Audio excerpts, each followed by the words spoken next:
अस्सलाम वालेकुम, क्या हाल है दोस्तों? ठीक हो? उम्मीद है कि आप खैर तो आफियत से होंगे। मैं हूं जाम इफ्तिखार और आप देख रहे हो मेरा यूट्यूब चैनल जाम इफ्तिखार। तो आज आप सोच रहे होंगे कि आधी रात को ये वीडियो बना रहा है। तो वीडियो मैं इस वजह से बना रहा हूं कि आज जो है लाहौर में बारिश आई है बहुत तेज़। तो बारिश आने के बावजूद ना अक्सर जो बारिश जब आती है तो उसमें ना छोटे छोटे से कीड़े जो है वो निकल आते हैं ज़मीन से। तो आज मैं आपको एक ऐसा जानवर, ऐसा कीड़ा दिखाने लगा हूँ कि जो बारिश के दौरान ही आता है, लेकिन वो बहुत ही ख़तरनाक होता है। वो जिस्म पे जहाँ भी जिस्म में काटे तो उसके काटने से जो है जिस्म पे ख़ारिश, एलर्जी और फोड़े जैसे जो है इस तरह के निशानात बन जाते हैं और बहुत ही ख़तरनाक है। तो लिहाजा आपको भी जहाँ भी नज़र आए तो इससे ज़्यादा बचें। तो अभी मैं जा रहा था तो रास्ते में देखा कि ये काफ़ी ज़्यादा पड़े हैं, तो मैं आपको दिखाता हूँ। ये देखें जी, ये है वो कीड़ा।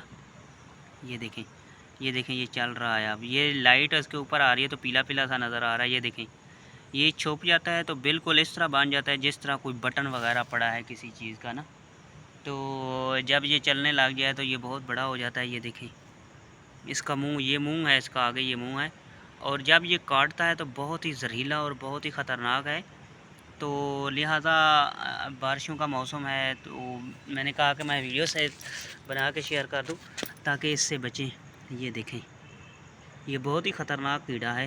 ये ज़्यादातर शहरी इलाकों में पाए जाते हैं, देहात में तो इतने नहीं होते, लेकिन शहरों में जो है ज़्यादा रोडों के ऊपर। ये देखें, ये बहुत ही ख़तरनाक कीड़ा है जी। ये देखें, तो इससे जो है आप भी बचें ताकि, क्योंकि छोटे छोटे बच्चे हैं हर किसी के यार। तो मैंने कहा कि मैं वीडियो सेंड कर दूं ताकि किसी को भी जहाँ भी नज़र आए तो इसको फ़ौरन ही मार दें या इसको कहीं साइड पे फेंक दें।